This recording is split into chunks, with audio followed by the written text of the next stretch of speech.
Hi, I'm Jason Pablo, and you're listening to Living Proof. Living Proof is a collection of stories that prove God exists in our lives. Finding the one is what we all aspire for, right? And for those who have found the one, you probably would agree that it isn't the easiest, that it wasn't the easiest. I mean, for me, it took countless prayers and lots of work. So finding it is something you treasure, like a gift. 11 years ago, Clint Cruz found the one. Her name was Eleanor. They were ready to get married, and then he got the worst news of his life. Eleanor died suddenly because of an aneurysm. How does one even get up from that? Is there even another one? Clint is joining us on this podcast. Hey, Clint, how are you doing? I'm fine. How are you doing? I'm doing well. Thanks for joining us. So it's been about 11 years since Eleanor has passed. How'd you know she was the one that you wanted to marry? Just her spunkiness and being able to work with her made me feel like um, that's the other half that I wanted to be with. And, our relationship really grew from there. Um, we started to date in 2002. When she passed, she was actually away on a business trip, correct? That's correct. Now, tell us about how you heard the news of her aneurysm. Um, I got a phone call from her stating that she had a really bad headache. So from there, I was asking her to, try to get some aspirin or something that would help mitigate her headache. And from there, um, the phone went silent. Then I heard a couple people coming into the room telling me that something happened. And up to this point, you guys had no details, just other than that Nothing. you guys needed to get there as soon as possible. We had no details other than she's collapsed. When we entered the ICU, there was just so many tubes going through her that, like, it was, for one, was, is this really you on this hospital bed? And I just, just tears are rolling down my eyes, and just in just this shock of what just happened. I wanted to help her as much as she's helped everybody else, and I I felt so helpless, and we trusted on whatever that God would want. We would accept, no matter what it is. When did she actually pass away? She actually passed away on that Tuesday, August 15th. Now, describe the heartbreak you experienced after Tuesday, or after the death of Eleanor. Everything happened so abruptly that now, instead of planning for a wedding, now I have to go and talk to the reception hall that we've already booked and put our down payment that, we're not going to have this wedding anymore because my fiance passed away. And just burrowed myself at home just to wait for the next day. Before Eleanor went on her business trip to Tennessee was also the time that I got news of this new job that I'm working in. It was also a blessing in disguise because it's something new. A new job gives you something new. It gives you a new mindset that you have to, be up to par, Right. or you're not going Right. to have a job anymore. You basically had to keep living. Yes, it was a blessing in disguise. I had that outlet for work. The other outlet I had was the family. The other outlet that I had was church. That, if I just put my mind on just performing my duty, doing it with all my heart. There was even during one of the worship services that I remembered that they were talking about Job and how he lost everything. right? And Job didn't complain. He said that we all accept the good from God. Why can't we also accept the bad? Right. And so learning, relearning again, attending the worship services, singing the hymns, all of that kept me from doing anything that's negative. So here you are at probably one of the worst times of your life. Yes. And you basically place all your comfort in God. Yes. You all your trust, I should say, in God. You know what, God, this happened in my life, but I'm going to keep doing everything that I can for you. Yes. I'm going to find solace in everything. Yes. And in 2011, you got married to the love of your life, to your beautiful wife now, and you have 2 beautiful kids, correct? Yes, that's correct.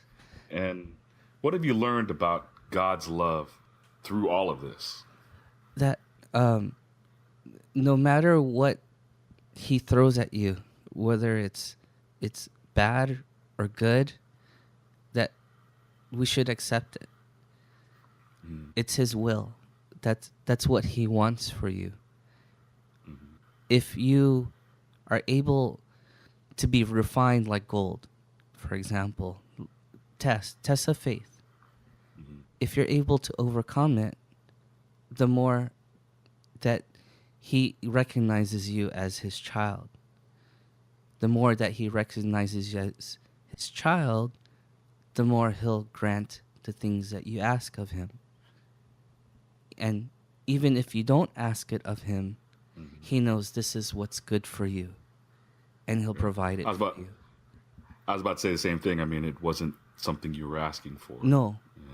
Honestly, I wasn't looking for love again.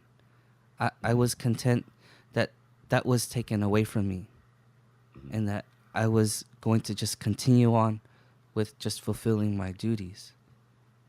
And, God blessed me with my beautiful wife now. God blessed me with my 2 beautiful children.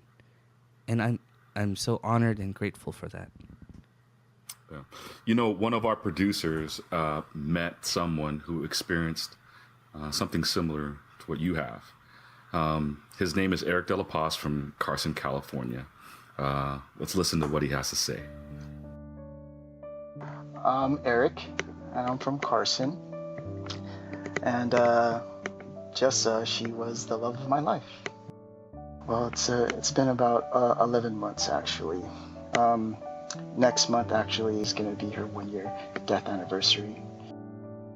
It started all from kidney stones, actually,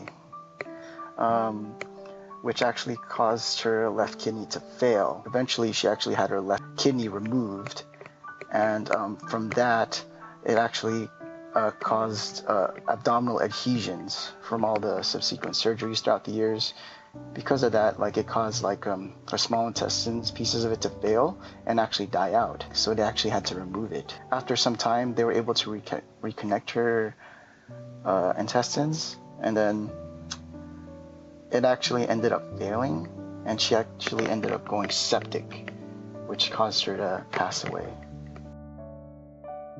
Imagine the one person in this world that you love the most. Imagine you just spent all your time with them, whether it's your mother, your daughter, significant other, someone that you love with all your heart. And then just imagine the next day, they're just ripped from your life. They're just gone. It leaves a hole in your heart, I thought about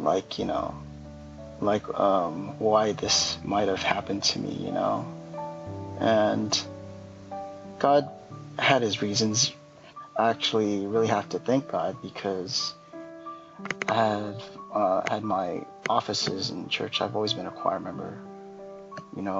I was surrounded by my friends and family who also happen to be strong in the faith. God placed them there for me.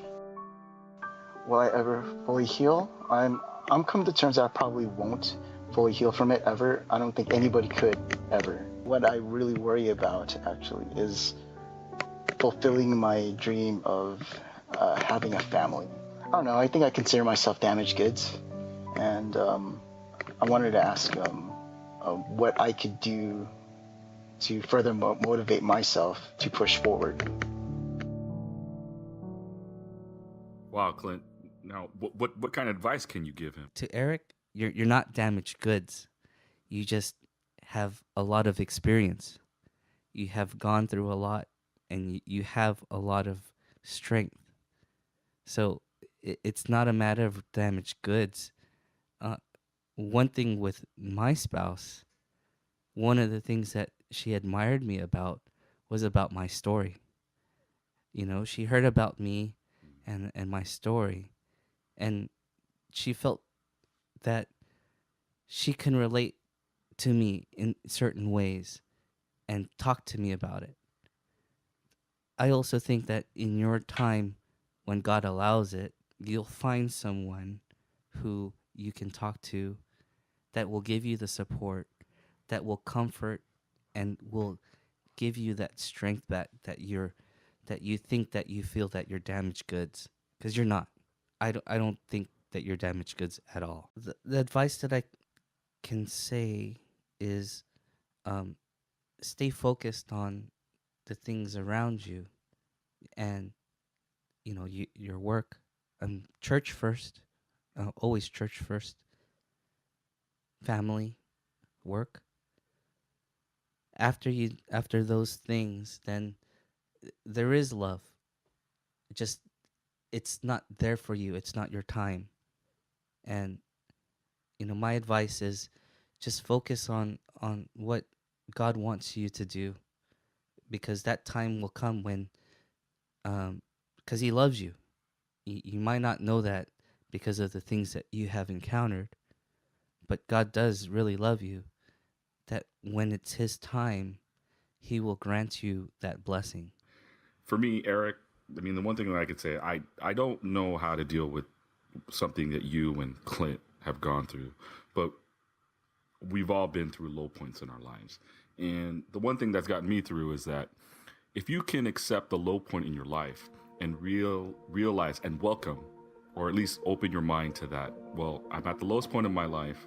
I know God is going to give me a miracle when He needs to. And, with everything that goes on in life, the harder the trial, the bigger the bottom of the valley, I should say. The greater the blessing. Exactly. Clint and I, we said it in unison, see. Yeah. But, Clint, I appreciate you sharing your story with us. Your story proves that life can change, and we may be at the quote unquote the lowest valley of our life, but with time and prayer, God can change our lives, definitely for the better. Thanks again for joining us on Living Proof, Clint. I'm honored to be on. Thank you so much for inviting me.